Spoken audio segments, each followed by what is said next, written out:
conferencia lo que vamos a hacer es ver, bueno, y a lo largo de las conferencias estas vamos a ver un poco la evolución de nuestra forma de concebir el universo desde los presocráticos y también previamente, ¿sabes? En cierto sentido, veremos algunos, activaremos un poco tiempos pasados también, hasta, hasta el 1900, o bueno, hasta la culminación de lo que va a ser el sueño mecanoclásico, es decir, de la mecánica clásica, ¿vale? Es decir, bueno, para comenzar, quizá una buena analogía que podríamos hacer es partir de una frase de Ortega y Gasset que decía en su obra ¿Qué es filosofía? Decía que de alguna manera el conocimiento era una aproximación paulatina a las cosas, es decir, a los objetos, el conocimiento de ellos, el conocimiento de la naturaleza no iba a ser otra cosa que irnos aproximando poco a poco más y más realmente a la verdad última de los objetos, en cierto sentido. ¿Qué significa esto? Pues bueno, si lo juntamos con una de las, también otra frase de la física aristotélica, ¿vale? Que decía que las cosas en sí mismas eran infinitas, ¿vale? Lo que podemos es ir acercándonos paulatinamente al conocimiento de las cosas sin que eso llegue a culminarse nunca, porque al final podríamos estar hablando eternamente de esta copa, ¿vale? O de esta botella. Podríamos estar hablando eternamente y escribir eternamente, bueno, libros y libros sobre esta botella, hablando concretamente sobre cada uno de esos pequeños aspectos que la diferencian de cualquier otra botella, ¿vale? Es decir, y también podríamos estar hablando de una estrella del universo concretamente y acabar diferenciando su evolución y todo lo que le ocurrirá a lo largo de su vida, simplemente teniendo en cuenta hasta el detalle de que tenga un átomo más de hidrógeno que otro. Es decir, acabar explicando un objeto sería acabar diferenciándolos todos, es decir, acabar explicándolos todos. Si yo pudiera de alguna manera tener una teoría tan versátil como para explicar la evolución de una estrella con uno o un átomo menos de hierro en su interior, habríamos llegado a explicar cada estrella única y exclusivamente, ¿no? De alguna manera. Si yo hubiera llegado a explicar con un nivel de precisión tal que la variación de un átomo diferenciara vidas diferentes en las estrellas, ¿vale? Habríamos explicado cada estrella. Bueno, pues entonces, como nosotros conocemos las cosas acercándonos paulatinamente, en este sentido, nuestras teorías, las teorías que nosotros desarrollamos, de alguna manera son, tienen que tratar de dar la flexibilidad como para todas estas diferenciaciones que encontramos. Es decir, si yo, en este sentido, por ejemplo, podríamos ir clasificando los distintos tipos de animales, ¿no? Es decir, primero hablaríamos de que existen mamíferos y peces. Después hablaríamos que dentro de mamíferos existen cebras y caballos. Y dentro de las cebras, si siguiéramos haciendo especificaciones, al final en cada caja que hubiéramos hecho habríamos metido una única y exclusiva cebra. ¿Me he explicado? Entonces, si tuviéramos una teoría suficientemente versátil, teníamos que acabar explicando cada uno de los elementos de la naturaleza. ¿Sí? Bueno, pues en este sentido, el poder llegar a conocer cada objeto de la naturaleza, ¿vale? Significaría poder explicar todo el universo, ¿sí? Y explicar todo el universo implicaría el poder conocer el pasado y el futuro de este universo, ¿sí? Partiendo del presente. Es decir, podríamos saber todo lo que sucedió y todo lo que sucederá a cada objeto, ¿sí? Entonces, este conocimiento sería algo casi más propio de una deidad, ¿no? Sería casi la omnisciencia. Diríamos que esto sería la omnisciencia. Sabríamos todo lo que va a ocurrir en el universo y todo lo que le va a ocurrir a cada elemento del universo, ¿vale? Bueno, pues este conocimiento omnisciente, que parece más propio de un Dios, en algún momento la ciencia de hoy en día nos prometió algo así. Si Dios, en el siguiente sentido, es algo cualitativamente distinto del ser humano, cualitativamente distinto es decir que no somos, en cierto sentido, nada parecido a un Dios, ¿vale? En algún momento la ciencia nos ofreció o pareció prometernos que seríamos algo cualitativamente distinto de un Dios, o sea, cuantitativamente distinto de un Dios, es decir, estaríamos a cierta distancia, pero no seríamos plenamente distintos. La ciencia nos prometió que podríamos aspirar a un conocimiento omnisciente de la naturaleza. Bien, pues esto es lo que se conoce como el gran sueño cosmológico de la mecánica clásica. Hubo un momento en la historia de nuestra ciencia en la que parece ser, ¿vale?, que la física nos prometía conocimiento omnisciente de la naturaleza, o que podríamos alcanzarlo.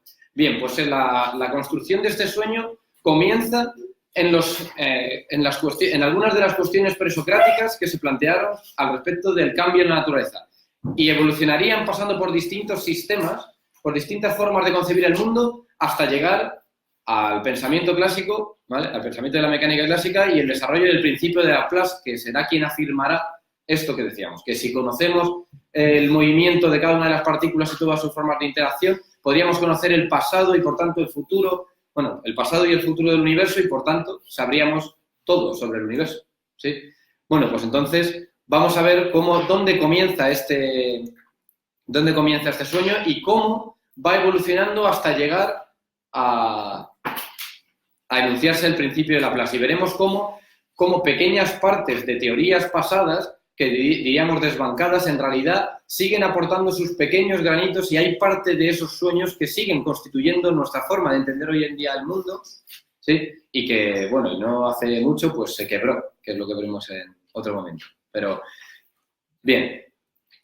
¿Dónde comienza cómo va a ser un poco el desarrollo de la conferencia? Bueno, en primer lugar vamos a hablar de dónde comienza el surgimiento de este gran sueño que se irá desarrollando, que va a ser en la antigua Grecia, un poco antes de Platón y Aristóteles, con los presocráticos.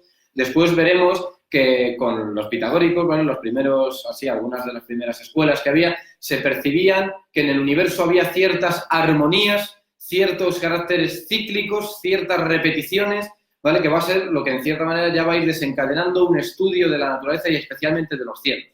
Los presocráticos estarán en este momento en esta dicotomía sobre la discusión sobre el cambio y teniendo en cuenta los conceptos del ser y del no ser, ¿vale? Cómo es posible que la naturaleza cambie y en cierta manera si la naturaleza está en pleno cambio o si en cierta manera hay algo que permanece en la evolución de la naturaleza.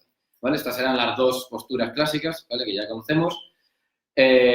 Posteriormente, esto generará un cierto problema, ¿vale? Aquí el estudio del universo será heredado por Platón con una cierta concepción de lo que es el conocimiento como conocimiento estático, es decir, el conocimiento es solo aquel que permanece. Nosotros no tenemos conocimientos dinámicos, sino que todas nuestras leyes son estáticas, aunque expliquen lo dinámico, ¿sí?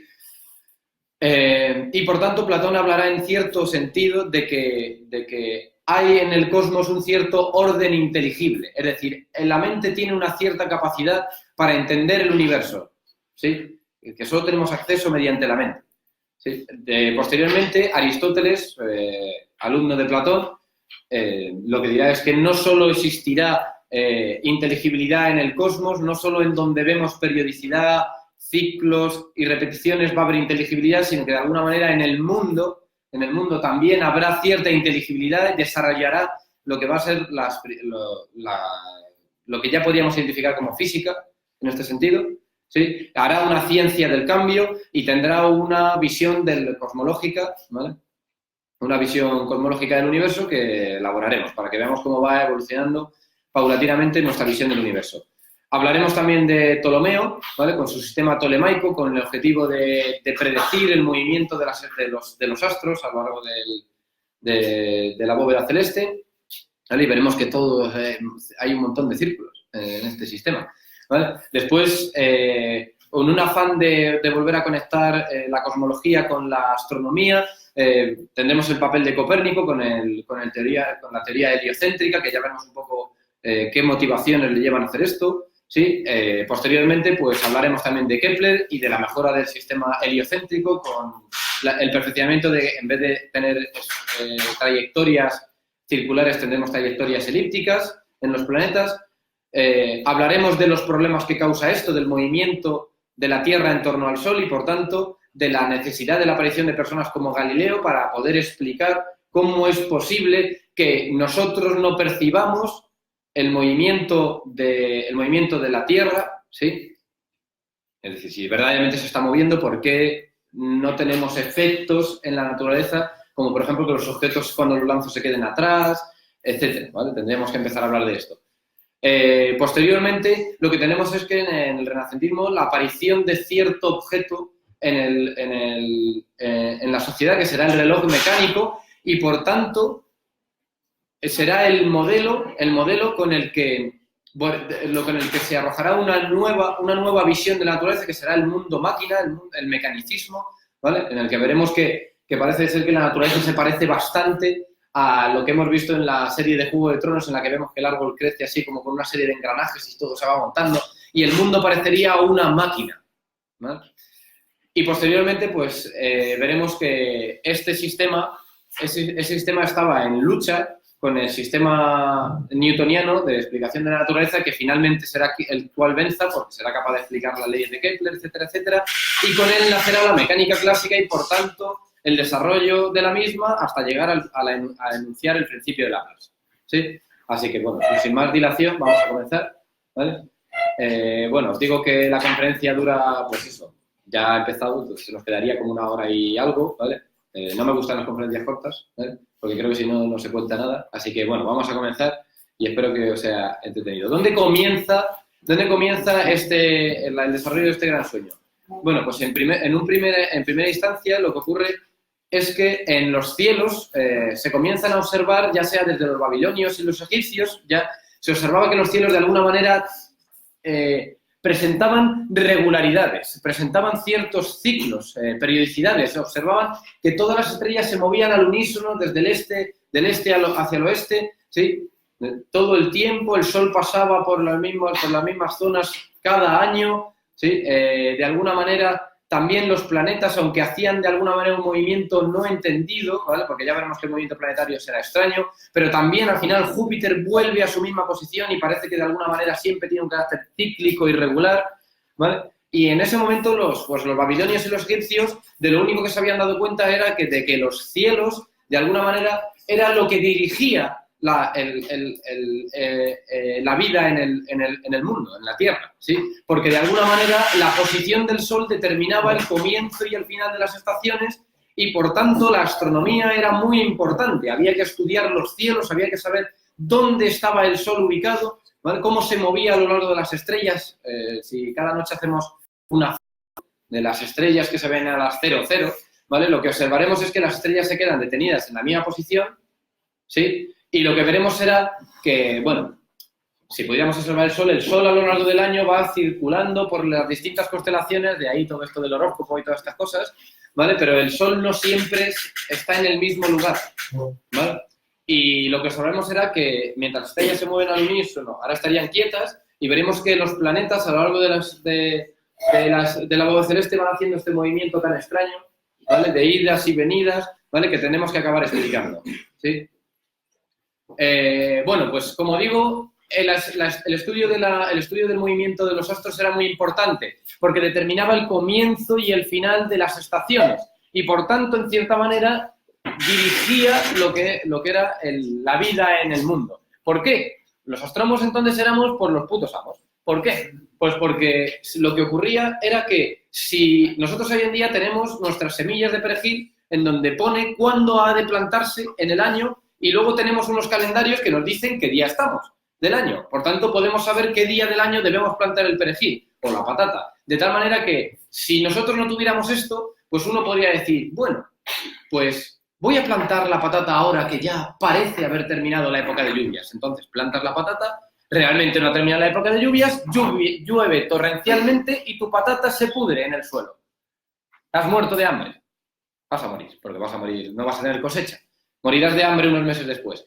Entonces ya llega otro y dice, no, es que yo soy más cauteloso, voy a esperar a que pasen realmente bien las lluvias, vamos a esperar a que llegue un poco más el veranito, ¿vale? Entonces planta la patata un poco más tarde y la patata crece y tal, y la cuida durante meses, y entonces cuando ya va a llegar la época de la recolección, ¿vale? Pues resulta que el hombre en este caso diría, es que a esto le queda todavía un poco, las patatas son muy pequeñas, estas todavía no me darían de comer, voy a esperar un poco más. Entonces llegan las heladas, la patata muere y te mueres de hambre. Todo por no saber exactamente cuándo se ha de plantar la patata, es decir, por no tener calendarios. El hecho de tener calendarios era fundamental para la agricultura y la supervivencia a gran escala de la humanidad, ¿sí? No podíamos haber mantenido la población que tenemos si no llegase por el desarrollo de los calendarios. Bien, pues en ese sentido se vuelve súper importante el estudio del cosmos, se vuelve súper importante el estudio del movimiento, en movimiento en los cielos, especialmente del Sol, pero eso se va a ir calando también a tratar de explicar el movimiento planetario que no influye en nuestra vida, ¿vale? Pero que, sin embargo, nos llamaba la atención por estar tan cerca del movimiento solar que, sin embargo, sí que regenta nuestra vida. Bien, pues ¿dónde van a aparecer estas primeras construcciones? Bueno, hubo teorías, siempre hubo teorías mitológicas sobre esto, sobre si Zeus estaría o no estaría enfadado, sobre si cualquier deidad estaba... Bueno, teorías que no eran desde luego racionales sino mitológicas, pero en Grecia ocurrió el paso del mito al logos y se empezó a dar a una forma de teorizar que estaba basada en la razón. No diríamos que sea un conocimiento científico, pero sí racional. Había que dirimir entre distintas teorías, ¿sí?, a través de razones. Habría que buscar cuál es la teoría más razonable para explicar el movimiento planetario o del cosmos, ¿sí? Entonces, vamos a tener cosmologías racionales, no mitológicas, y en cierto sentido aparecerán los primeros modelos teóricos laicos, unos modelos teóricos que tratarán de dar lugar a una explicación de la apariencia, de lo que observamos, ¿vale? Del movimiento, de lo que parece ser el movimiento de los planetas en este caso, ¿sí? Bien. En una visión primigenia, lo que va a ocurrir es que nosotros, pues eso, observaremos las estrellas moviéndose del este a oeste, tal, el Sol moviéndose a lo largo de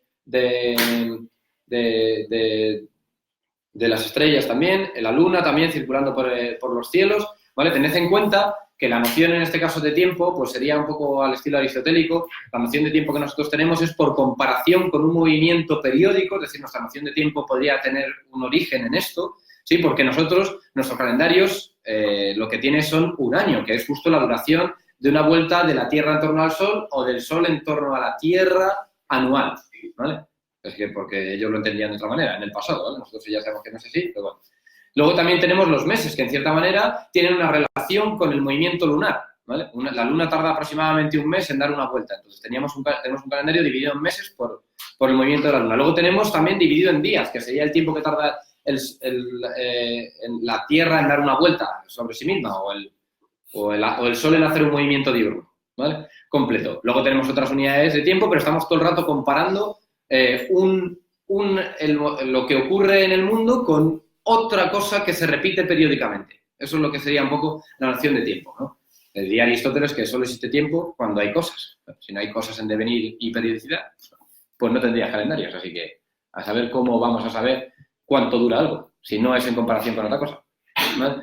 Bueno, entonces lo que vamos a ver es que, bueno, dentro de las estrellas que se mueven, con el Sol también circulando por ellas, la Luna, veremos que algo que llamó la atención fue el movimiento planetario. Este movimiento que lo que hacía era, entre las estrellas, si hacemos una foto cada noche, lo que veremos que los planetas van haciendo este movimiento, que cuando vuelven hacia atrás se conoce como movimiento retrógrado, es decir, que van en dirección contraria al movimiento de las estrellas, ¿vale? Y eso era paradójico, porque no parecía algo normal como lo que hacen las estrellas, ¿vale? Entonces se llamarán planetas. Pues planeta significa estrellas errantes o movimiento errático, ¿vale? Eso es lo que significa la palabra planeta y la que hemos heredado hasta ahora.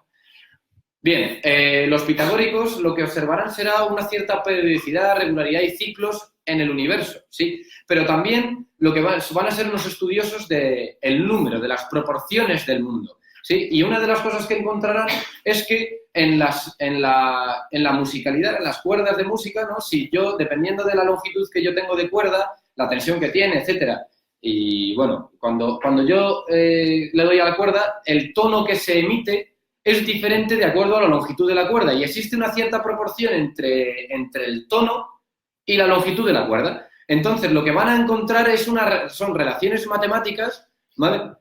Entre, en este caso, la música, ¿sí?, y la proporción de la cuerda. Entonces, habrá una cierta relación matemática en el mundo y, por tanto, ellos empezarán a hablar de que el mundo, en cierta manera, presenta ciertas armonías. Una armonía es un concepto musical, pero en este sentido, para ellos empieza a ser un concepto matemático. Existe cierta proporción, es lo que intentaban decir, ¿no? Existe cierta proporción en el movimiento de los planetas, en el mundo en general, ¿no? Y en cierto sentido también incluso la proporción también será sinónimo de belleza. El número áureo es al final una proporción, ¿vale?, que de alguna manera define lo bello, ¿no? Entonces vemos así un poco cómo está relacionado la musicalidad y la belleza con la matemática, ¿sí?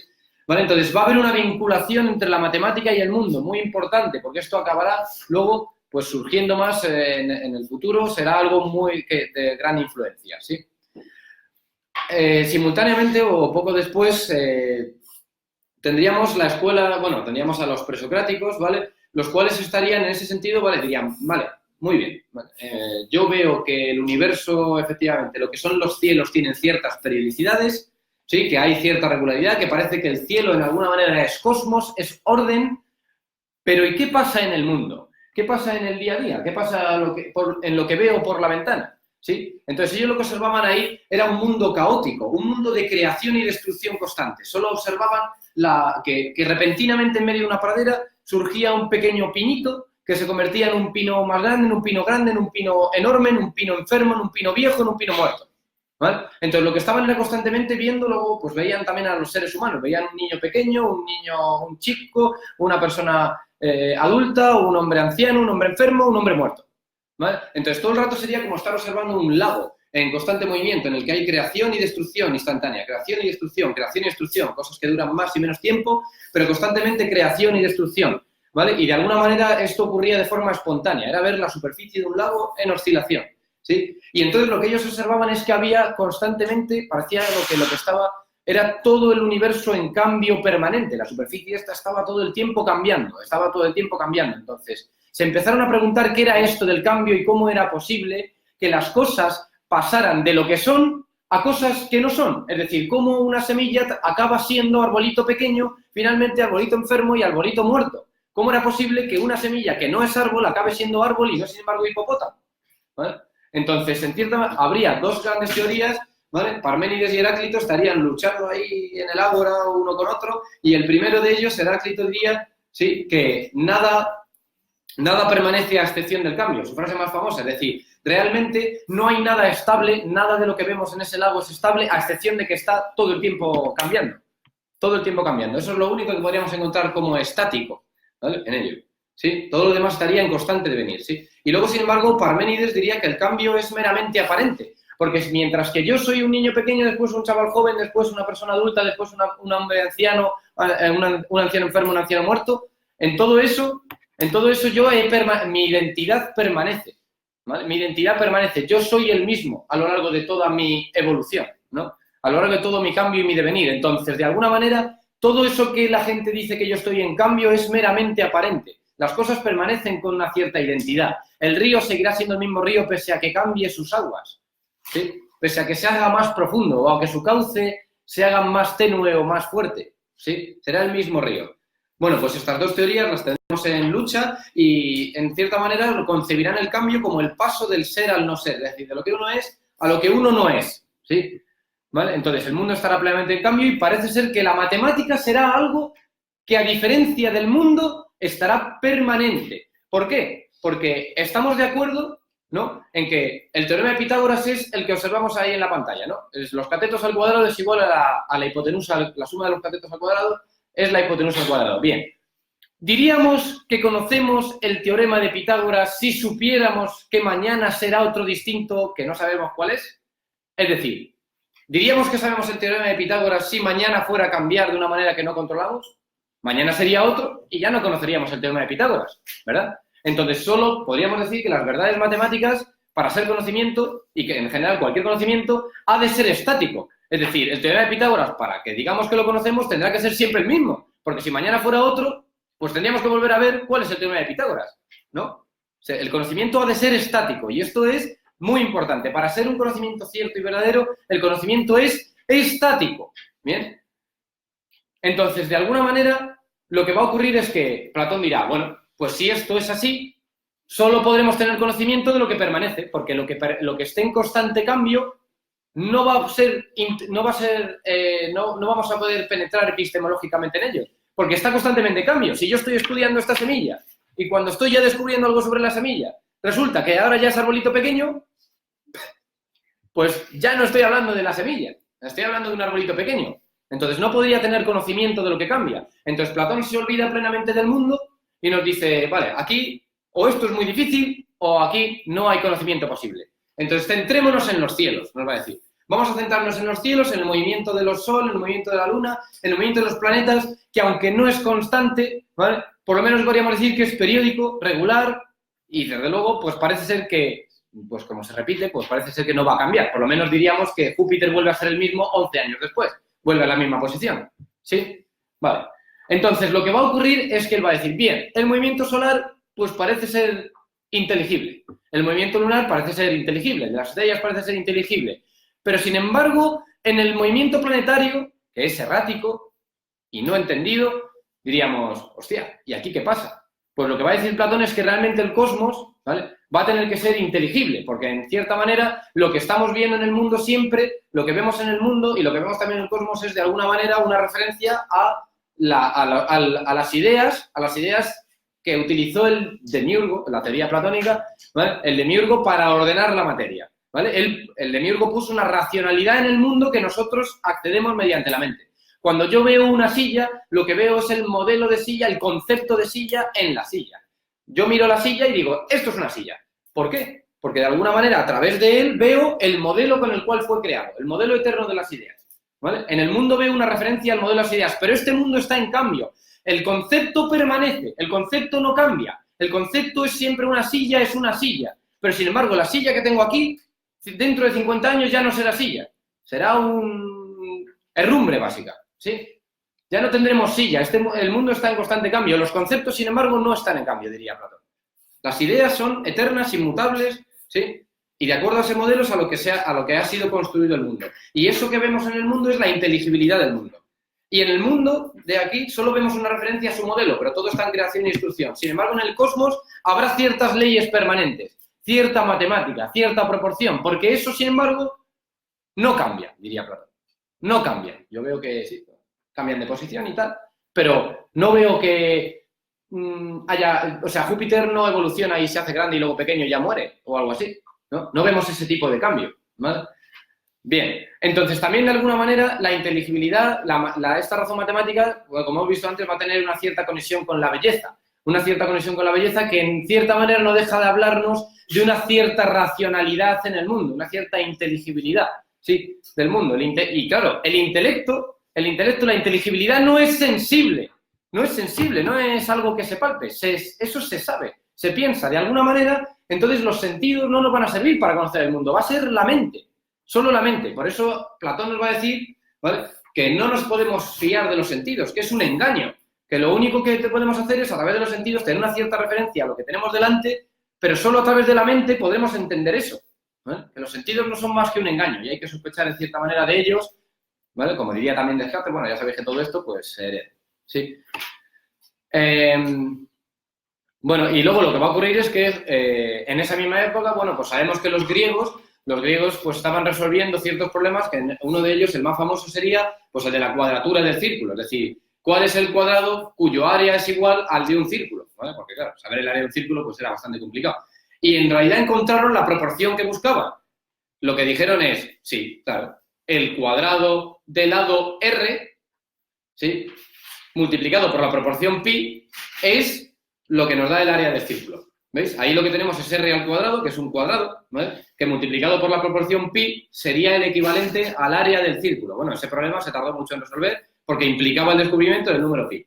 Pero ellos estaban tan orgullosos de haber resuelto el gran problema de su época que el círculo y la esfera eran para entonces una cosa pues muy importante para ellos. O sea, al final el círculo y todo lo que estuviera relacionado con el número pi sería algo magnífico, ¿vale? Y en realidad sería sinónimo de belleza, ¿vale? Ya veremos por qué, ¿sí? Entonces, la esfera y el círculo jugarán un papel fundamental de aquí en adelante, ¿sí? Y entre ellos, bueno, a causa de esto, lo que va a decir Platón es que en el universo tiene que haber ciertos principios de inteligibilidad.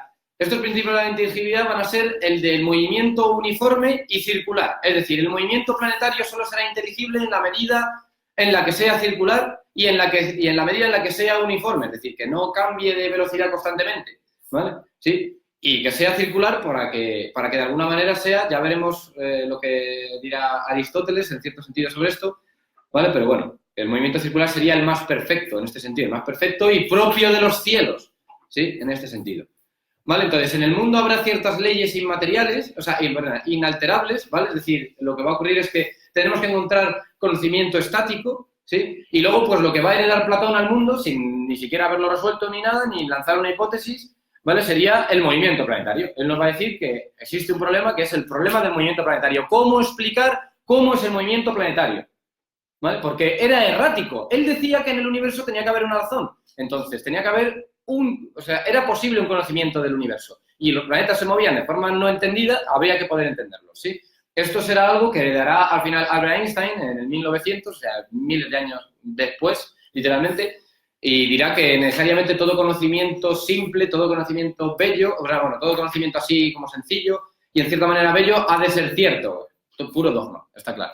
Pero que de alguna manera se heredaba esta relación entre belleza y certeza, ¿sí? Vale. Entre simplicidad. El universo en realidad era un universo simple. El universo no es complejo. Si es complejo, es meramente aparente. En realidad es sencillo. Es sencillo, pero descubrir la sencillez es complejo.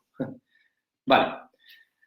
Bien, para explicar el movimiento planetario, aquí ya van a ir surgiendo, para resolver el problema de Platón, van a ir surgiendo distintas teorías. La primera de ellas sería la teoría de Eudoxo y Calipo, ¿vale? Que será la teoría de las esferas homocéntricas. Es decir, los planetas en realidad lo que están es en esferas cristalinas en torno a la Tierra, incrustados, de tal manera que estas estrellas, que son un sistema de estrellas, un conjunto, ¿vale? Lo que vemos en la imagen es el conjunto de estrellas que daría lugar al movimiento planetario, ¿vale? En el que tenemos una esfera que dentro de otra,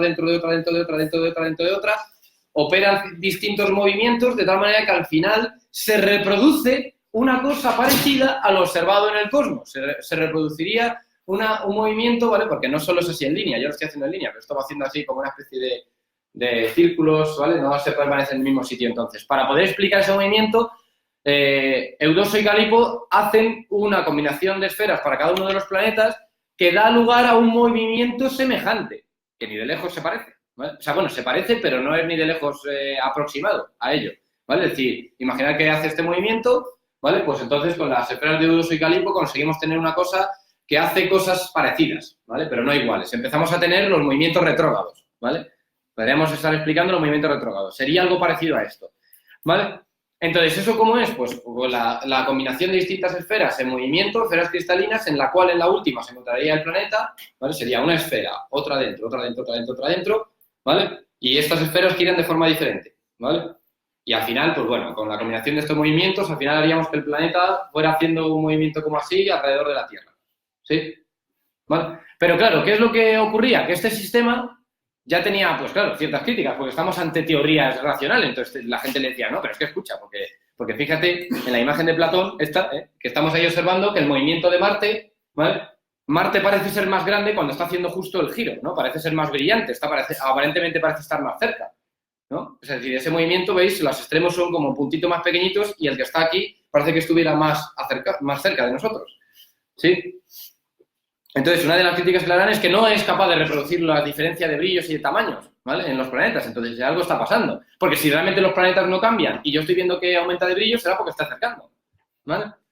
Bien. Entonces, además también tenía un problema y era que eran subsistemas diferentes. Es decir, la aplicación del movimiento de Marte era un conjunto de esferas y la aplicación del movimiento de Júpiter eran otras esferas y todo eso estaba, pues sí, en contacto, pero sin embargo eran sistemas totalmente independientes. Entonces, diríamos que la deidad que puso orden a esto, vamos, se puso aquí a inventar un montón de cosas, ¿vale?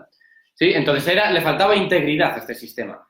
¿Qué va a ocurrir? Pues que era un sistema impreciso y en realidad la gente está diciendo, a ver, vale, sí, pero que sí, chavales, pero que está muy bien todo esto, pero que necesitamos, por una parte, predecir el movimiento del Sol y, por tanto, vamos a decir, de los planetas, necesitamos algo más preciso, ¿vale? Que nos permita determinar la posición, ¿sí? Del Sol y en general también de los planetas, necesitamos una teoría más acertada y luego además habrá que dar una razón de todo esto, o sea, ¿por qué círculos y no triángulos? Habrá que dar una cierta razón de ser, ¿vale? Entonces vamos a tener una explicación cosmológica y una predicción astronómica que se escindirán durante un milenio prácticamente, ¿vale? Y que no parecerán no tener nada que ver y evolucionarán por separado, ¿sí?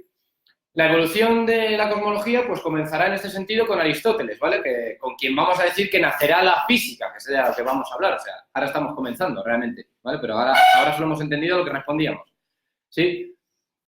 Lo que va a intentar es dar un cierto fundamento a la teoría de Eudoxo, ¿no? Y para eso va a estudiar la física, va a estudiar la naturaleza. Él nos va a decir que en cierto modo existe no solo conocimiento de los cielos, ¿vale? No solo hay cosas que permanecen en los cielos, no solo hay periodicidad en los cielos, sino que también hay cierta inteligibilidad en el mundo, ¿vale? En el mundo de cambio, en el mundo de venir, en ese lago en permanente creación y destrucción, ¿vale?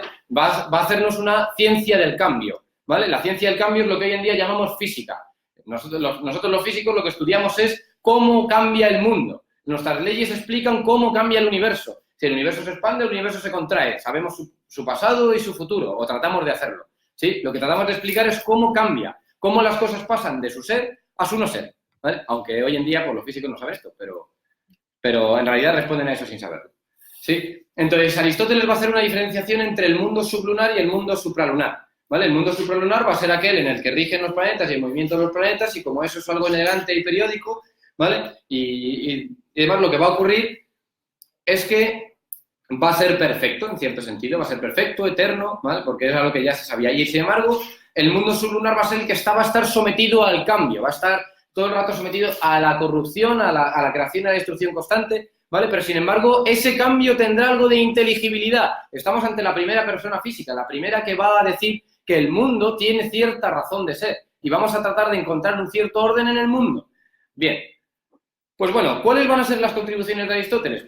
Pues en el primer lugar va a ser la existencia de un cierto principio ordenador en la naturaleza, ¿no? Va a heredar la teoría de Empédocles de los elementos y va a decir, bueno, vale, el universo está compuesto de 4 elementos. Bueno, va a decir 4 elementos, aunque luego añadirá uno. 4 elementos: tierra, agua, aire y fuego. Y estos, pues combinados en cierta manera, darán lugar a ciertos objetos fríos, calientes, tal, la densidad que vemos en el mundo, ¿sí? Entonces, estos elementos estarán diferenciados por una característica que da lugar, y es la primera vez que se habla de algo semejante a la gravedad, a la pesantez. Se diferencian con respecto de la pesantez, es decir, con respecto de su tendencia al centro geométrico del universo, porque ellos creían en un universo esférico, ¿vale? Y de todos los puntos de la esfera, ¿cuál es el que es especial? Pues sería su centro. Su centro es algo perfecto, ¿no? Pues como el universo para ellos era esférico, ¿vale? Porque claro, es la apariencia que da, ¿no? Nosotros vemos las estrellas y da la sensación de que tenemos una bóveda alrededor y por tanto el cosmos es esférico, ¿vale? Para ellos, ¿vale? Entonces decían que lo que ocurría era que los distintos elementos tenían una tendencia diferente al centro del universo y por tanto ellos sin que nosotros lo creamos ya tenían una teoría que explicaba perfectamente el por qué la Tierra era redonda antes de la ley de la gravedad. Claro, porque la Tierra tiende al centro del universo de todas partes, entonces se amalgama en el centro y, claro, obviamente, pues eso da lugar a una estructura esférica. ¿Y luego sabéis qué hay sobre la Tierra? Pues el siguiente elemento de pesantez, el que no tiende tanto, el que se quedaría por arriba, el agua. El agua va a ser el elemento que se va a quedar por encima de la Tierra, ¿sí? Haciendo los mares y demás en los lugares en donde la Tierra no se eleva lo suficiente, ¿no? En ese sentido, los ríos discurren por encima de la Tierra y luego, ¿qué va a ocurrir? Pues por encima del agua lo que vamos a tener va a ser el aire, también, va a ser su lugar natural, en cierto sentido. Va a estar por encima del agua. Y luego, posteriormente, pues diría que el otro elemento, el fuego, estaría por encima. Estaría por encima porque cuando encendemos una hoguera vemos que el fuego tiende como a subir y parece ser también, además, que las estrellas son como grandes focos de fuego o algo así, que sería lo que creerían también los romanos. Entonces, bueno, pues que había un cierto lugar natural para cada elemento. ¿Y qué ocurría?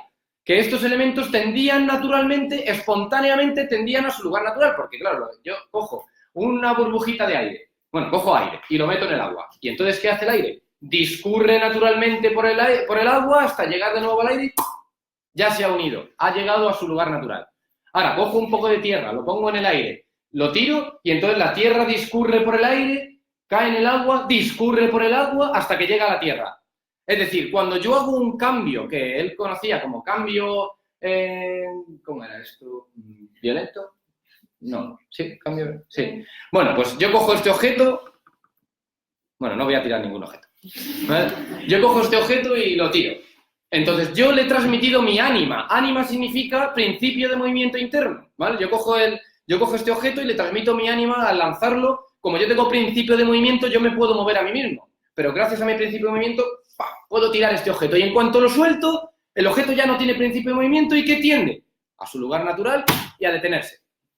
Porque no tiene principio de movimiento, ¿vale? Entonces, pero sí que, sin embargo, cuando yo coloco algo fuera de su lugar, en él surge un cierto principio ordenador que le genera espontáneamente movimiento y le lleva a su lugar, en una trayectoria rectilínea. ¡Hala! Directamente, ¡pum!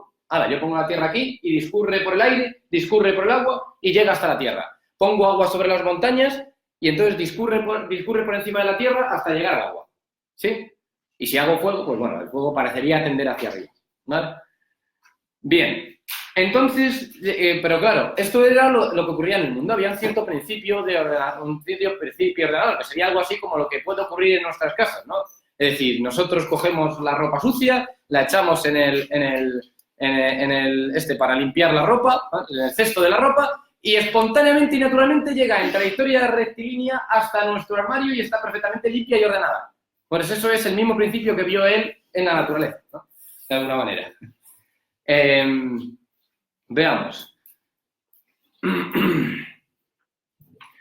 Vale, entonces, ¿pero qué ocurría? Que, sin embargo, ¿vale? Lo que vamos a tener es que eso es lo que ocurre en el mundo, pero ¿qué pasa con los planetas? ¿Por qué los planetas dan vueltas? Decía, porque los planetas están hechos de un quinto elemento, el éter. Y el éter tiene la propiedad de ser imponderable, es decir, no tiene pesantez.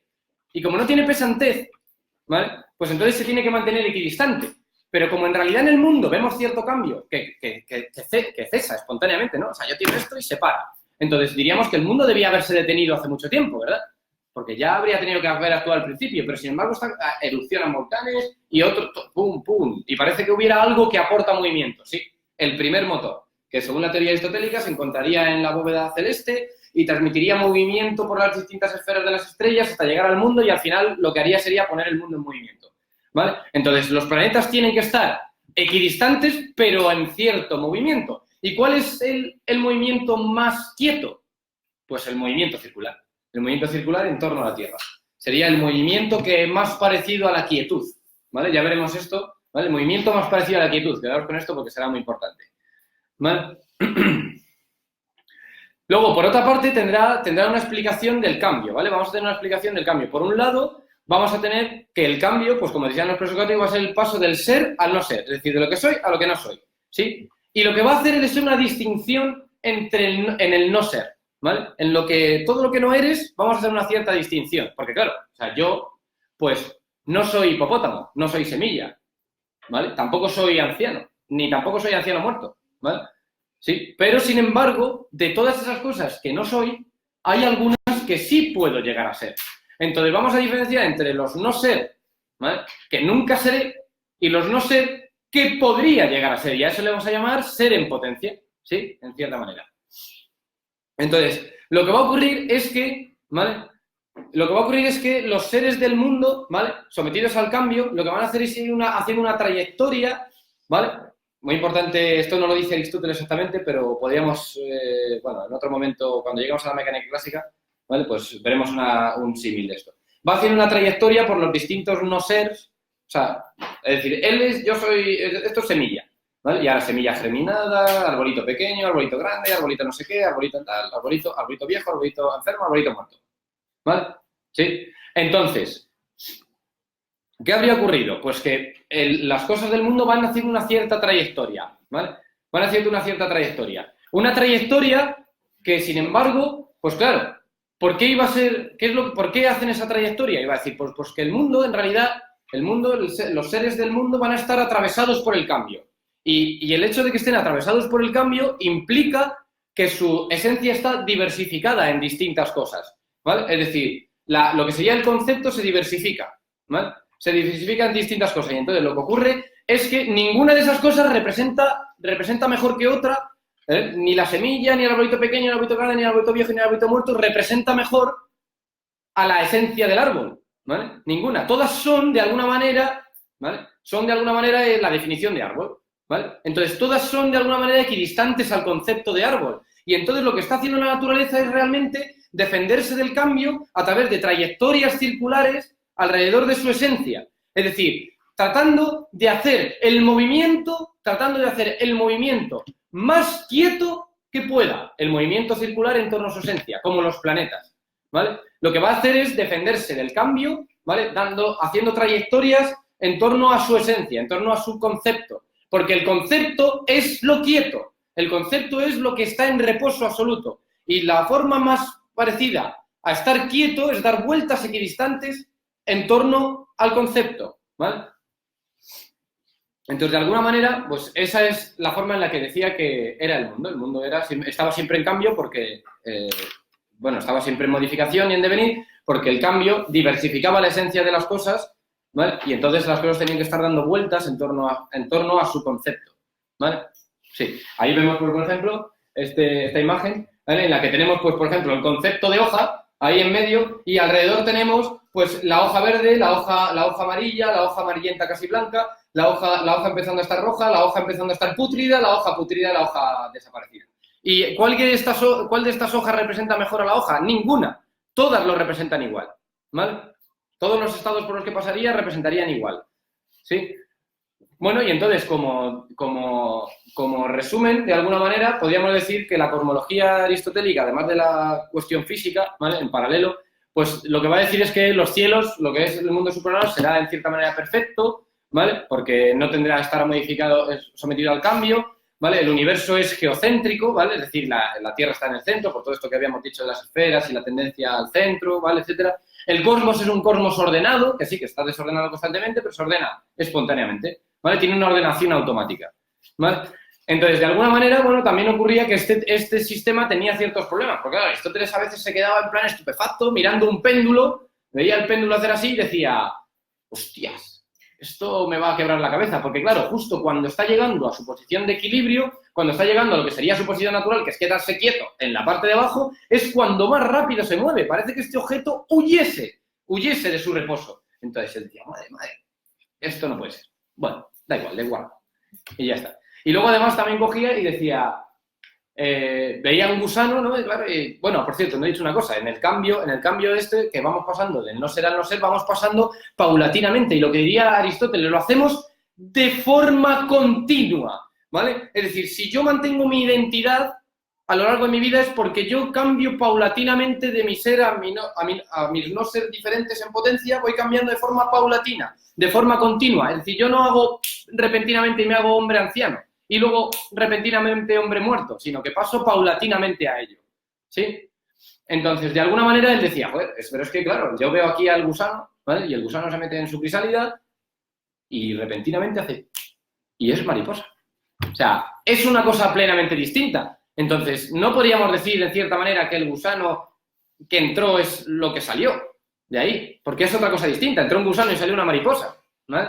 Bueno, entonces eso pues como que de alguna manera le daba un poco quebradero de cabeza, ¿vale? De acuerdo a su teoría, ¿vale? Entonces, bueno, tendría sus problemas, ¿vale? Pero esta física aristotélica y su modelo durarían 1000 años, ¿vale? Porque con la amalgama que hace con el cristianismo y demás, pues entonces duraría muchísimo tiempo, ¿vale? Por el dogma, ¿vale? Pero, sin embargo, lo que ocurría era que seguíamos necesitando calendarios, porque esto es la cosmología, pero había algo importante, es que la gente se moría de hambre, ¿vale?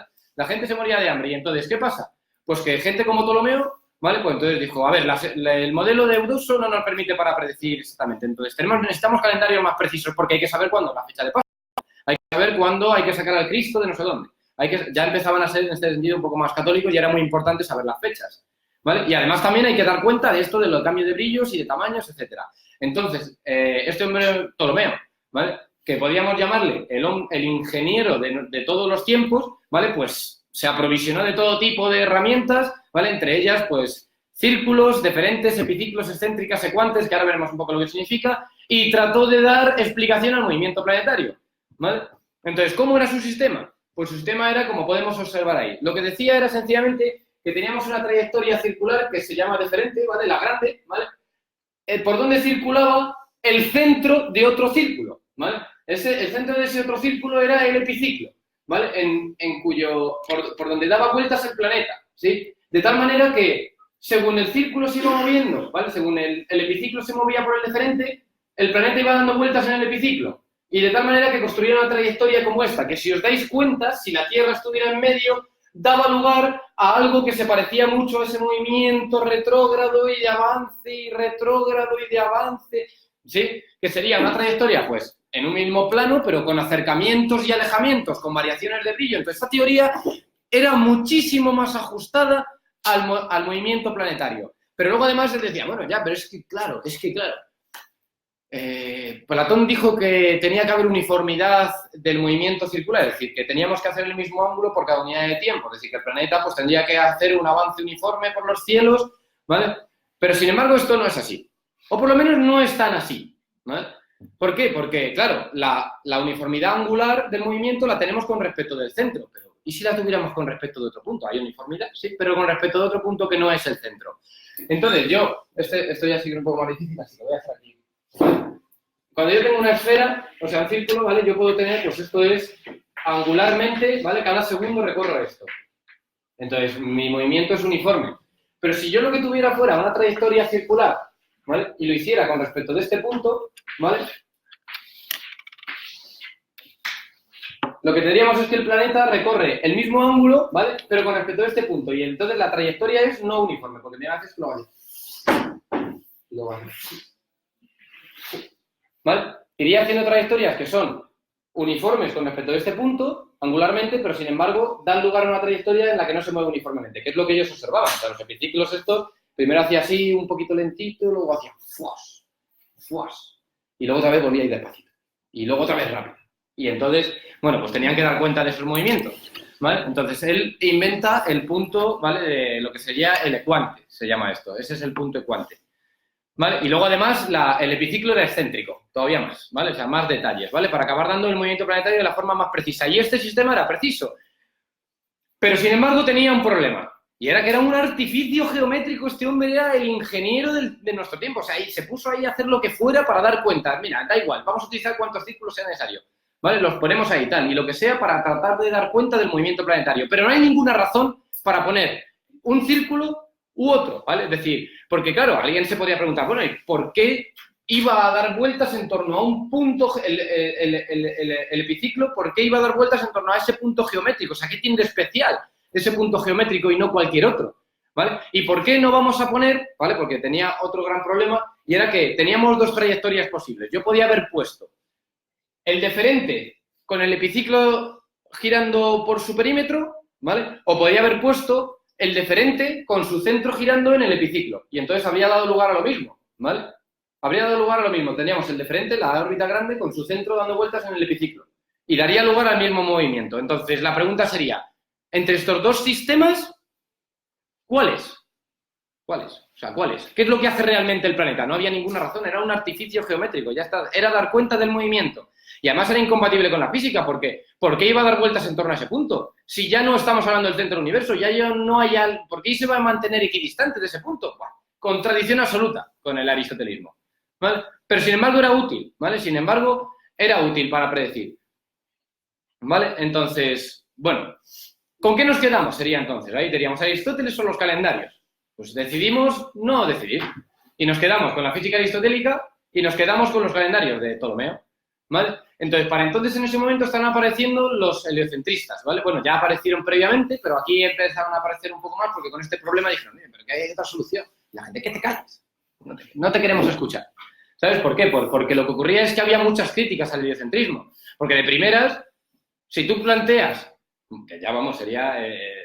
la gente pensaría que estaba loco. Porque claro, dice, pero ¿cómo va a ser la Tierra un planeta? Si la Tierra está llena de corrupción en el sentido de cambio y todo, realmente, ¿cómo vas a pertenecer a la región de los cielos? No tiene sentido, no tiene sentido, ¿vale?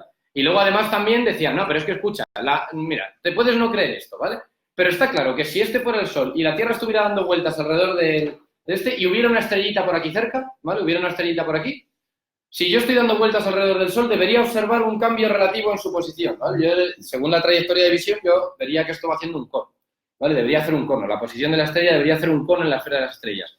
Y eso es lo que se conoce como paralaje, ¿vale? Si yo observase cualquier estrella, a lo largo del año debería haber cambios en sus posiciones relativas. Pero, sin embargo, esto no ocurría. Y eso tenía dos soluciones, ¿vale? Por un lado, o bien, lo que ocurría es que, efectivamente, no había movimiento de la Tierra en torno al Sol y, por tanto, no observamos paralaje porque la Tierra estaba en medio y no había ningún tipo de movimiento, o bien esa estrella estaba tan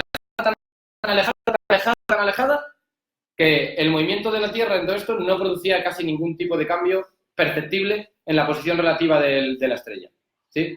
La proyección en los cielos no cambiaría apenas. Entonces sería, el universo es infinito, pero dijeron, ¿para qué desperdicio de espacio? ¿Para qué tanto espacio? ¿Vale? ¿Para qué tanto espacio? Nada, la Tierra está en el centro, ¿vale? Entonces, lo que va a ocurrir en este momento es que ya las Sagradas Escrituras, el avance de la cristiandad y demás, pues hará que la física aristotélica perviva durante siglos, ¿vale? Y, bueno, tendríamos el calendario juliano, que no es perfecto, ¿vale? Y lo que ocurriría es que había una cierta necesidad de reconciliación. O sea, nos pasamos 1000 años teniendo una explicación del cosmos y hubo unos calendarios, ¿vale? Un movimiento planetario que no tenía nada que ver con eso, ¿vale? No había ninguna razón de ser para eso. Y entonces, claro, aquí ya, pues claro, había gente que decía, no puedo vivir con esto, no sé tú, pero yo no. ¿Vale? Y entonces estaba por aquí Copérnico y decía, a ver, dice, no puede ser que tengamos dos teorías que son incompatibles, ¿vale? Entonces él con sus convicciones pitagórico-platónicas, ¿vale? Porque él era un pitagórico porque en cierto sentido creía en la proporción, en el poder de las matemáticas y en el hecho de que la naturaleza estaba llena de números, diríamos de esta manera, llena de relaciones matemáticas, ¿vale? Y luego además era platónico por esto de la necesidad de una cierta belleza, una armonía, una simplicidad en el universo, ¿vale? Entonces él decía que tenían que cumplirse los principios de racionalidad de Platón, ¿vale? Es decir, de circularidad y uniformidad. Y decía, mira, y yo ya voy a ir así, moriré si hace falta, pero voy a tratar de conseguir un sistema más simple capaz de explicar esto, porque lo del pavo este, de tanto círculo, a mí me está mareando, ¿vale? Y entonces, bueno, pues él buscaba un sistema más racional, más inteligible. Y entonces, y además también se percataba de que era necesario un cierto calendario más preciso, porque cada 4 años, pues el calendario se desplazaba 4 días. Entonces, ahí había que estar poniendo todo el tiempo correcciones, ¿vale? Igual que ahora cada 4 años hacemos una pequeña corrección de un día, ¿vale? Que eso es porque no estamos considerando que el año dura lo que dura, ¿vale? Pero nosotros cada 250 años tenemos que hacer una pequeña creo que cada 250 años quitamos el año bisiesto, ¿vale? También, pero bueno, porque tenemos que tener cierta precisión que no tenemos en el movimiento de los planetas, ¿vale? Bueno, entonces, no sé cuánto llevo, 1 hora. Y nos queda, pues, bueno, todavía nos queda un poco, ¿vale? ¿Bien? ¿Hace calor? ¿Podemos abrir alguna de las ventanas? Sí. Bueno, entonces seguimos. Bueno, pues con estas motivaciones dice, a ver, vamos a buscar un sistema sencillo. Y dice, todo cambiaría si dejáis ya de obcecaros con el tema de no mover a la Tierra del centro. Porque si movéis a la Tierra del centro y la ponemos a girar en torno al Sol, resulta que todos estos sistemas, todos esos círculos desaparecen y es todo mucho más sencillo, ¿vale? Y entonces lo que ocurre es que la Tierra va a dejar de ser, se van a ofrecer distintas críticas al modelo copernicano, ¿vale? Que el modelo copernicano es el que veis ahí, ¿vale? El Sol en el centro y todo dando vueltas en torno al Sol salvo la Luna, ¿vale? Y entonces ese sistema permitía explicar perfectamente, ¿vale? Ahora lo veremos, ¿vale? El movimiento de los planetas también, ¿vale? Pero se le ofrecieron distintas críticas. Por un lado decían, vamos a ver, diciendo, ¿cómo vamos a poner a la Tierra fuera del centro del universo, ¿vale?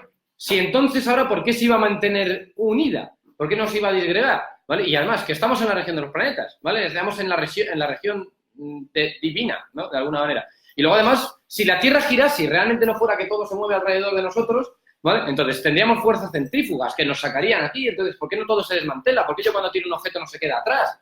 Si la Tierra está girando para allá, ¿no? ¿Por qué no se queda atrás?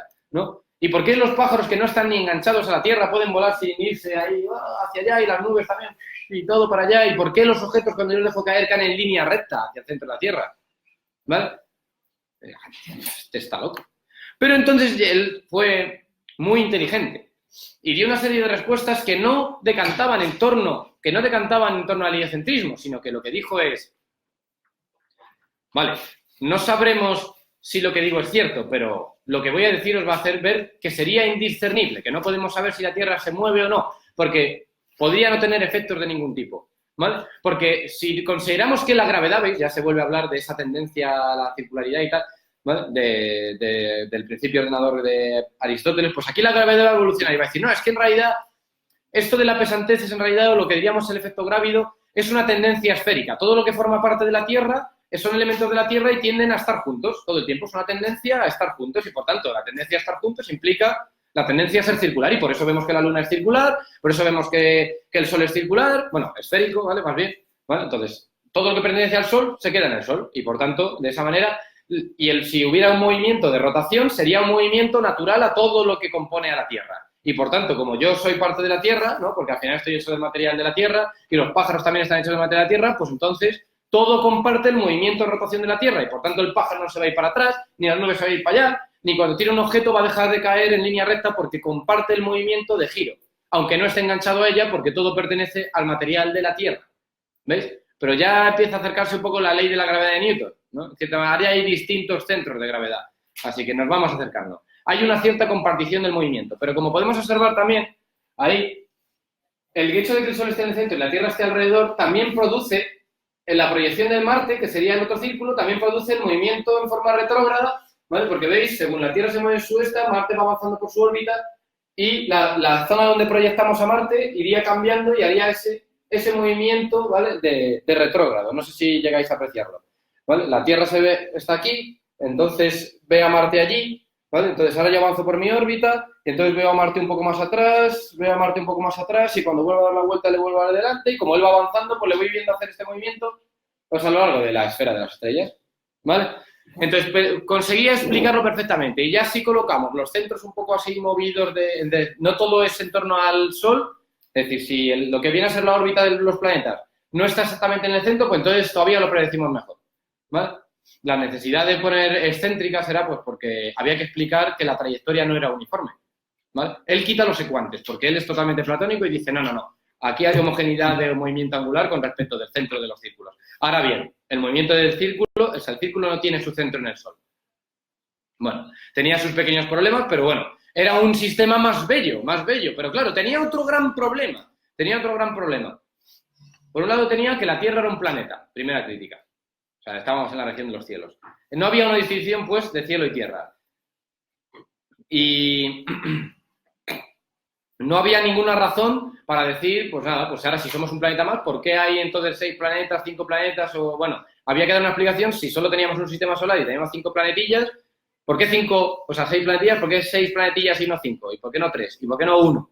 ¿Vale? Bueno, pues había que dar cuenta de eso. Antes eran dioses y ahora resulta que nosotros estamos ahí en medio, ¿vale?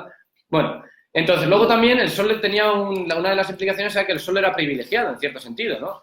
Y el universo, pues, sería infinito, porque, claro, si la solución al paralaje ya no era el que la Tierra estuviera en el centro, pues entonces, como las estrellas no veíamos paralaje, pues el universo tenía que ser vastísimo, ¿vale?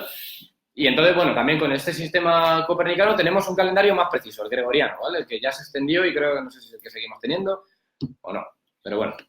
Tiene un calendario más preciso, ya se puede predecir mejor las fechas, ¿vale? Y todas estas cosas, bueno, pues va avanzando. La gente deja de morir de hambre, ¿vale?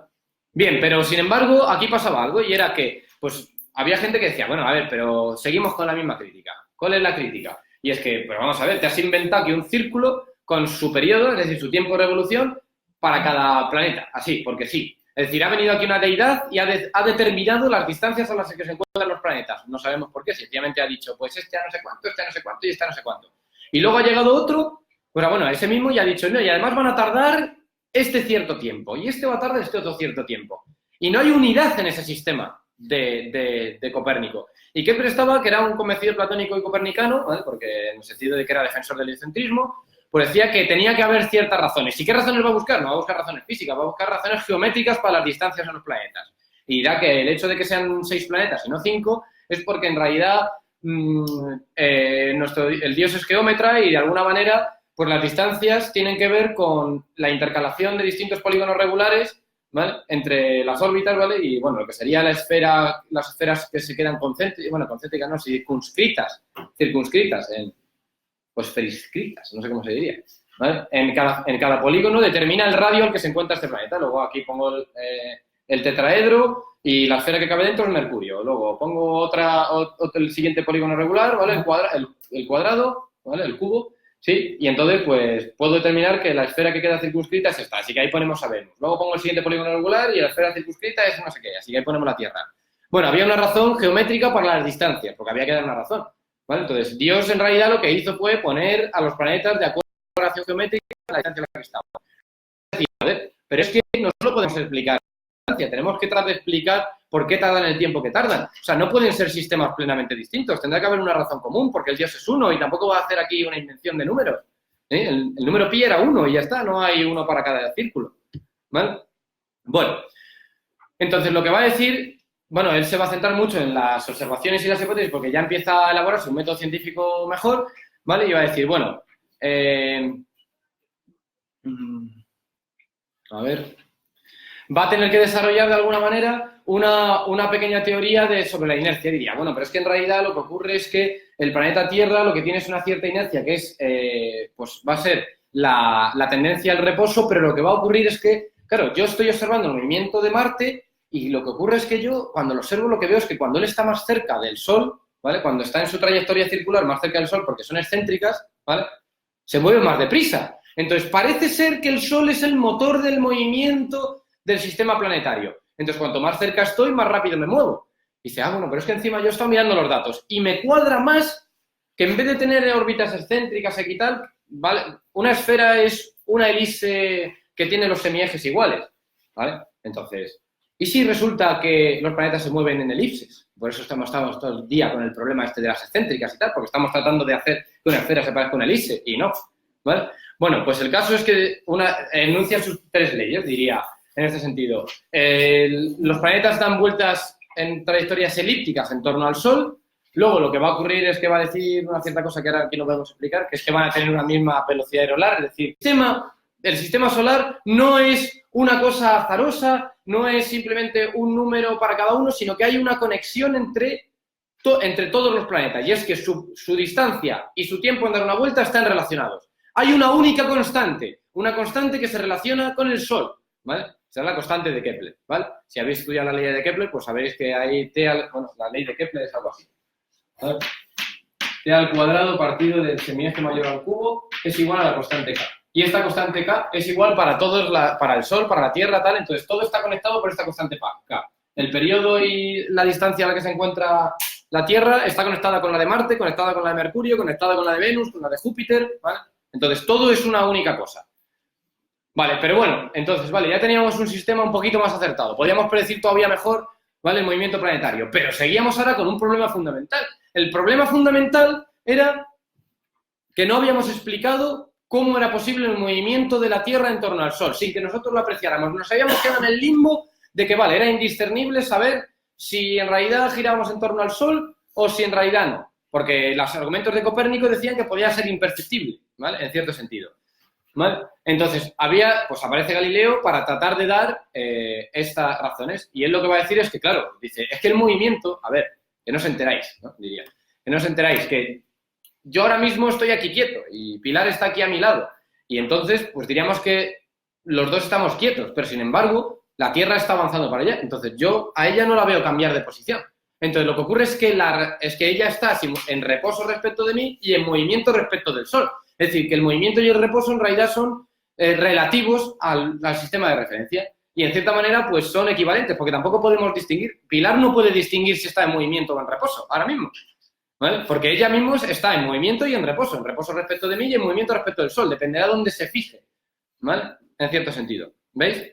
¿Vale? Entonces, hay una equivalencia entre el movimiento y el reposo, ¿vale? Entonces, lo que va a decir es que realmente lo que va a ocurrir es que las partes de la Tierra, ¿vale?, pues como tienen lo que va a ocurrir es que va a decir que cuando yo lanzo un objeto hacia arriba, lo que tiene es una cierta inercia, y una inercia que va a ser una inercia circular, es decir, tiene una tendencia a mantener una trayectoria circular en torno al centro de la Tierra.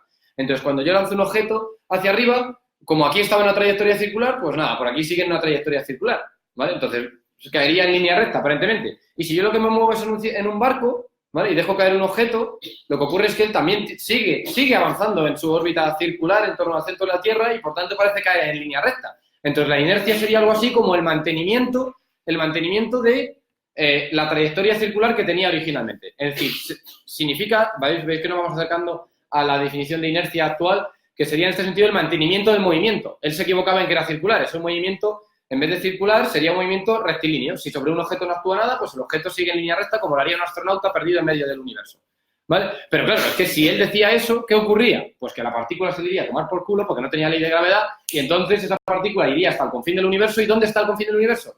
Tendríamos que tener un universo infinito y además la Tierra se veía más desmantelar, así que la inercia es circular. Y me callo ya, ¿no? En ese sentido, diría Galileo, ya está, hasta aquí hemos llegado, ¿vale? Y entonces, bueno, él también estuvo estudiando, pues nada, la caída por planos inclinados. Decía, a ver, diciendo, tiene que haber una cierta inercia. Esta cierta inercia, ¿por qué la tiene? Pues tú imagínate que yo pongo una piedrecita sobre una esfera sobre una pendiente. Entonces la esfera tiende a caer, ¿eh? Se viene por aquí.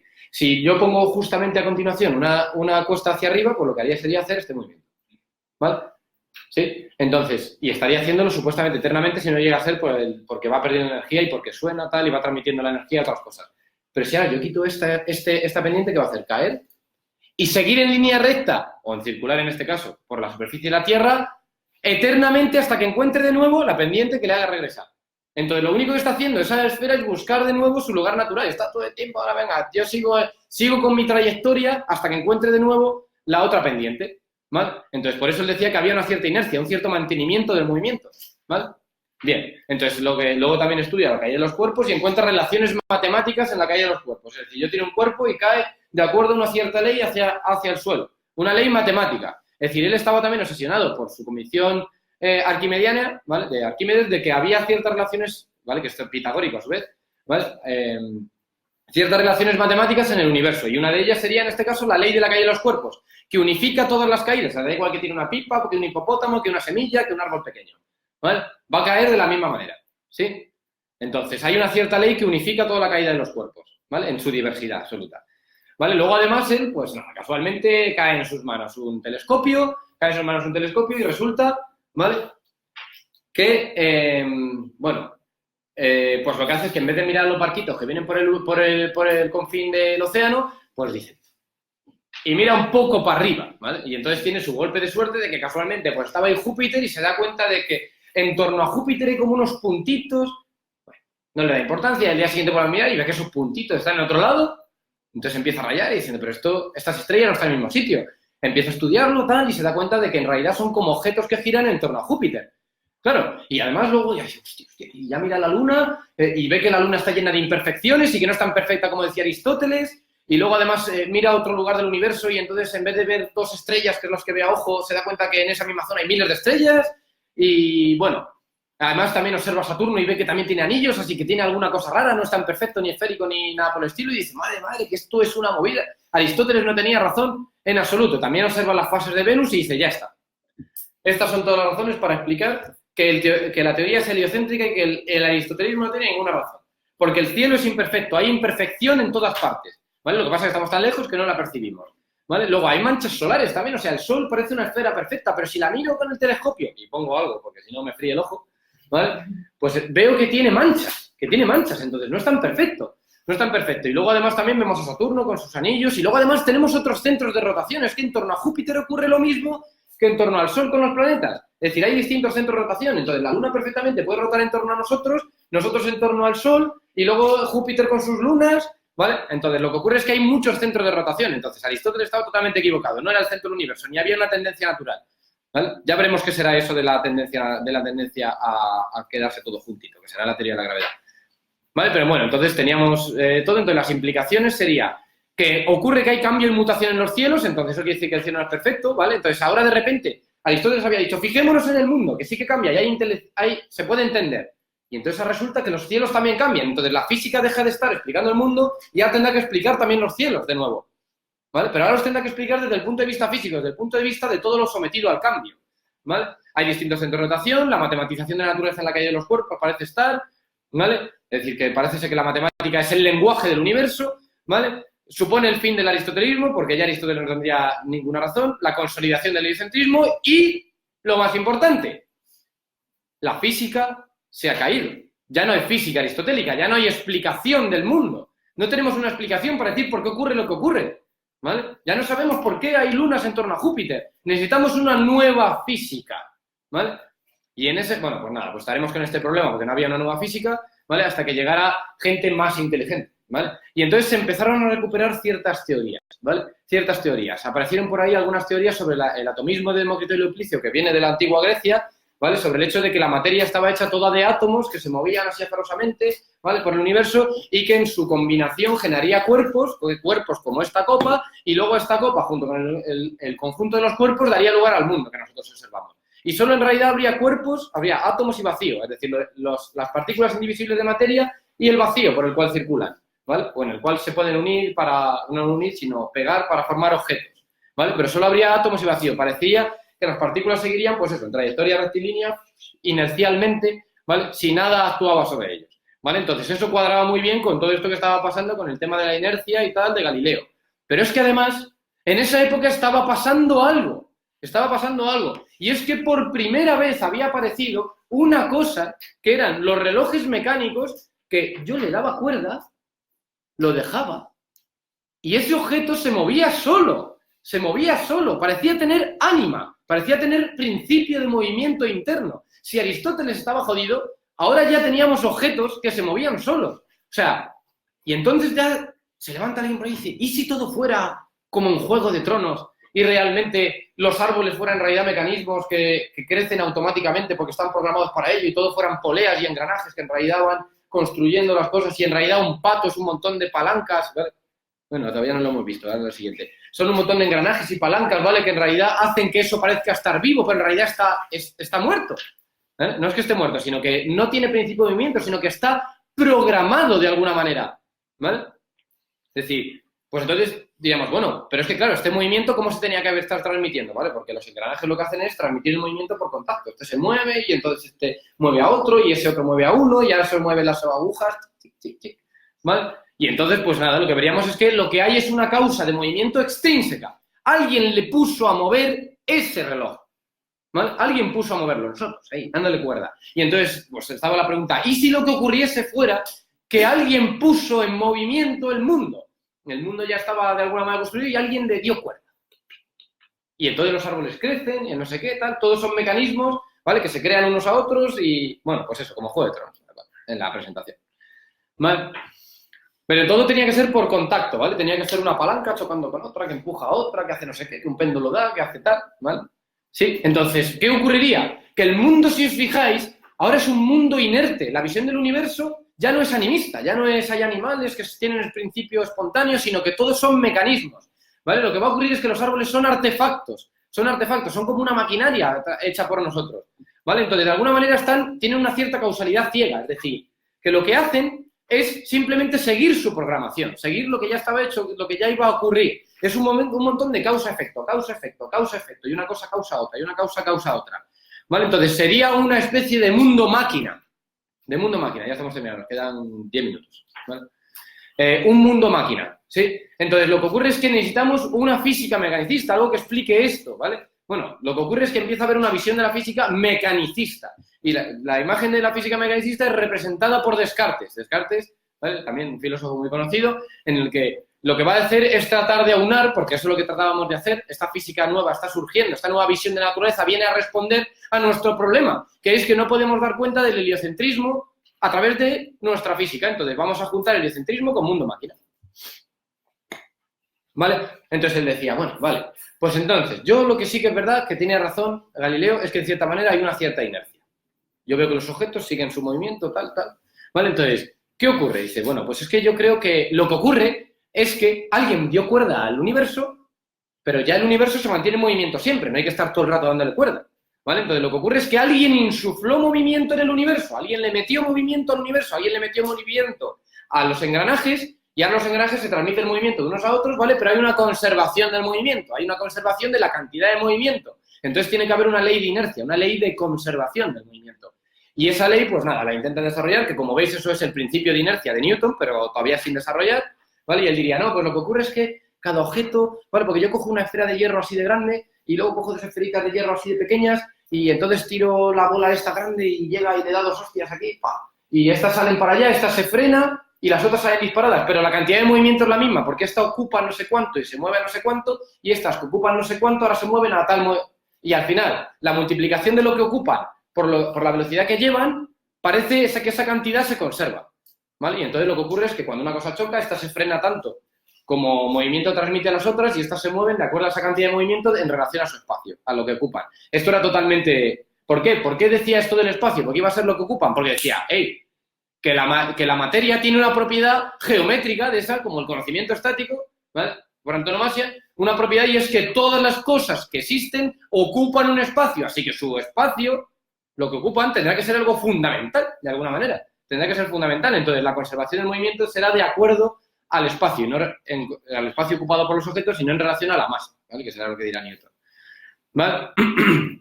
Entonces dirá, bueno, pues entonces, ¿el movimiento planetario cómo se explica? Y pues nada, lo que ocurre es que en el universo tenemos vórtices de flujo que dan, o sea, vórtices de un flujo de materia girando, y lo que ocurre es que esa materia arrastra a los planetas, ¿vale?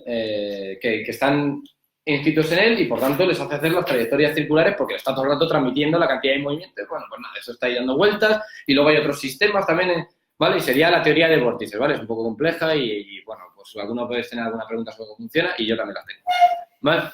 Pero bueno, el caso es que él consiguió intentar dar cuenta del movimiento planetario a través de su teoría de vórtices. Pero simultáneamente él estaba en Francia y simultáneamente había un capullo, ¿vale?, en Inglaterra que estaba desarrollando una teoría también para explicar el mundo, ¿vale? Pero que era un poco diferente, ¿vale? Y esta persona era Newton, ¿vale? Esta persona sería Newton. Newton en ese momento estaba desarrollando, ¿vale?, aquello por lo que le conocemos más, lo cual es un insulto para el pobre Newton, ¿vale?, que es por su ley de la gravedad, ¿vale? Le conocemos por esto, porque cambió nuestra visión del universo, pero él hizo cosas más importantes que esa, ¿vale? Entonces, Kepler y Hooke lo que estuvieron es trabajando sobre el movimiento de un cometa alrededor de la Tierra, que parecía ser que había un objeto, ¿vale? Dice, oye, ¿y Newton, cómo se mueve este objeto? Y dice, sí, es que yo lo resolví hace 20 años, ya este problema que te estás planteando tú ahora. ¡Pum! Y le sacó la ley de la gravedad al señor Hooke y le dijo, hostia, dice, pues es verdad, si esto explica esto. Y dice, pero también está explicado todo el movimiento planetario, ¿por qué no has publicado esto, Newton, tal? Dice, no, no quiero que nadie me diga que no tengo razón. Para mí el mundo es así y ya está, ¿vale? Sí, o sea, esto es totalmente cierto. Él no publicó nada hasta que estaba a punto de morir y demás porque decía que nada. Y entonces, bueno, él desarrolló la ley de inercia, ya esta vez sí, ¿vale? Dijo, para el problema, había un problema centrífugo, ¿no? En este sentido, decía, no, es que claro, si la Tierra está rotando, ¿por qué los objetos no salen? Dice, no, porque en realidad hay una gravedad y luego además también existe una cierta inercia. Entonces, en sus obras de las primitivas matemáticas, lo que dijo es que lo que había era masa y espacio vacío. La masa sería, en este caso, pues, los objetos, ¿vale? Y lo que va a ocurrir es que todo objeto va a permanecer en línea recta, moviéndose en línea recta, siempre y cuando sobre él no actúe ninguna fuerza. Entonces, se mantendría siempre a velocidad rectilínea, salvo que haya una fuerza como la de la gravedad que lo que haga sea cambiar su trayectoria. Entonces, la Luna, por ejemplo, que está allí, es un trozo de tierra que está a tomar por saco, iría en línea recta si no llega a ser porque la gravedad de la Tierra la trae y curva su trayectoria. Y luego, además, lo que ocurriría sería que el Sol está curvando la trayectoria de todos los planetas que irían en línea recta, conservando su movimiento, la está curvando y los hace mantenerse a su alrededor, ¿sí? La ley de la gravedad explicaría, por tanto, el movimiento planetario, pero también explicaría el movimiento de la Luna y también la caída de los cuerpos, ¿vale? También explicaría la caída de los cuerpos y empezaría a explicar un montón de cosas. Todo empezaríamos a poder explicar el movimiento de todos los cuerpos, porque claro, cuando yo juego al billar, ¡pam!, le pego una hostia a una bola, la bola va rodando, va contra los dos y conserva el movimiento de acuerdo a las leyes de Newton, y entonces cada una va justo hacia el lado que debe y una se cuela y la otra rebota y la otra y tal, y podíamos predecir perfectamente una partida de billar, ¿vale? Si supiéramos todos los choques, la podíamos empezar a predecir solo por la energía que va acá en cada bola, ¿vale? Y cómo chocan, ¿vale? Entonces podíamos predecir una partida de billar, lo cual ya es bastante, podíamos saber todo lo que va a ocurrir si sabemos qué golpes se van a dar, ¿vale? Bien. Entonces, ¿qué empezaba a ocurrir? Porque ya estamos terminando, voy a terminar ya mismo, quedan 2 minutos. Entonces, ¿qué ocurría? Pues que él establece unas leyes de la dinámica, ¿vale? Que serían estas del movimiento, que las fuerzas actúan a pares, ¿vale? Que lo que tiene que ocurrir es acción-reacción y que la Luna también está trayendo a la Tierra y por tanto se levantan las mareas, ¿vale? Porque lo que ocurre es que la Tierra también está cayendo hacia la Luna y hacen este movimiento, ¿vale? Que es la Tierra haciendo este movimiento, ¿veis? Alrededor de un cierto centro, ¿vale? Que es su centro de masa, bueno, etcétera, etcétera. ¿Vale? Entonces, podía explicar un montón de movimientos. Y cuando estallaba un volcán, pues entonces salía una piedrecita y entonces era atraída por la gravedad y si yo le doy suficiente energía, ¡pum!, pues sale volando, entra en órbita y se quedaría dando vueltas alrededor de la Tierra. Entonces, podíamos explicar todo tipo de fenómenos, ¿vale? Podíamos explicar cada uno de los elementos de la naturaleza, ¿sí? Cómo se movían, si sabíamos suficiente sobre ellos. Entonces, lo que empezó a desarrollarse fue, ¿vale? Desarrollarse la mecánica de Newton, pero había un problema, que la gravedad actuaba a distancia. No en una palanca chocando una cosa contra otra y transmitiendo movimiento. Entonces la gente decía, ¿pero qué haces? ¿Qué dices? ¿Cómo va a saber la Tierra dónde está la Luna para transmitirle el movimiento y influir uno sobre otro si están a distancia? No tiene ningún sentido. Esto es un artificio tolemaico, como los círculos esos que se inventaba el otro. Pues tú te has inventado aquí la interacción a distancia, como si eso tuviera sentido. No tiene. Esto se conseguirá resolver con la relatividad de Einstein porque es una teoría de campo, ¿vale? Y diría que la Tierra está más allá de donde está. Sí, su campo gravitatorio es parte de sí, ¿vale? E influye sobre otros objetos. Explicó las mareas, tal, y entonces lo que ocurría es por lo que nosotros deberíamos recordar, y con filósofos que sois, ¿vale? Y debíamos recordar a Newton no por su ley de la gravedad, sino porque él es el heredero de Aristóteles, en cierto sentido. ¿Por qué? Porque él desarrolló una herramienta matemática que se llama el cálculo diferencial, que son las derivadas y las integrales, que algunos conoceréis. Y que esto es el estudio del cambio en la naturaleza de acuerdo a pequeños en movimientos infinitesimales. Es decir, lo que veo es, voy estudiando cómo cambia cada objeto de forma infinitesimal, ¿vale? Y entonces lo que puedo ver es, bueno, puedo encontrar, a través de esas herramientas matemáticas, puedo encontrar relaciones matemáticas que rigen el cambio. Es decir, ya no sería que hay conocimiento estático, como son las figuras geométricas en las que los griegos eran los putos amos y demás, sino que ya no solo tenemos conocimiento estático de lo estático, sino que ahora tenemos conocimiento estático de lo dinámico, de lo que se está moviendo, de la caída de los cuerpos. Ya tenemos conocimiento estático, las leyes del cambio. La ley de la gravedad es una ley del cambio, las leyes de inercia es una ley del cambio. Es una ley estática sobre cómo cambia de forma estática lo dinámico, ¿vale? Lo dinámico está en movimiento constante, pero opera leyes que no cambian. La ley de la gravedad no cambia. Y todos nuestros conocimientos, si los pensáis, son estáticos. Porque si cambiaran, no tendría sentido, ¿vale? Si cambiaran, pues tenemos otra teoría. Y una se va a tomar por saco y nos quedamos en esta. ¿Vale? Entonces, bueno, ¿qué pasó entonces? Pues que éramos capaces de empezar a predecir, pues una partida de billar, tal, cómo se movía de acuerdo a los golpes. Y, joder, y si ya pudiéramos predecir cada átomo del cuerpo de la persona que le está dando ahí un golpecito. Y podíamos, igual que predecimos la esta de billar, podíamos predecir con qué intensidad le va a dar, porque al final se está transmitiendo movimiento, ¿vale? ¿Cómo podríamos hacerlo? Solo nos faltaría saber dónde está cada átomo, cómo se está moviendo y todas las formas en las que se intercambian movimientos, es decir, la ley de gravedad y todas las que existieran. El electromagnetismo, tal, que surgió poco después de Newton y demás, y entonces decían, joder, si supiéramos si supiéramos dónde está ahora mismo cada partícula del universo y cómo se está moviendo y todas las formas de interacción, ¿qué ocurriría? Que sabríamos todo lo que le va a ocurrir a cada cosa del universo y todo lo que le ocurrió a cada cosa del universo. Entonces, lo que estaba ocurriendo es que la física nos estaba prometiendo que solo con tener ordenadores muy potentes, capaces de gestionar tanta información, podríamos predecir lo que pasaría y todo lo que pasó. Entonces, de alguna manera, la física nos estaba prometiendo la omnisciencia, estaba acercando al ser humano a la propiedad de un Dios. Si tuviéramos información suficiente, podríamos haberlo sabido todo. Entonces, eso es lo que significaba el principio de Laplace, ¿vale? Y por tanto, esta es la culminación del sueño cosmológico de la física. La culminación de eso que ahora ya nos hemos despertado, este gran sueño, al estudiar no esperábamos los misterios que se escondían en la estructura de la materia y, por tanto, al descubrirlo nos hemos dado cuenta de que nos produce cierto ininteligibilidad cuántica. ¿Vale? Nos va a producir un cierto desconcierto cuántico. Es decir, lo que vamos a ver es que la cuántica, ¿vale? nos va a producir un cierto desconcierto cuántico.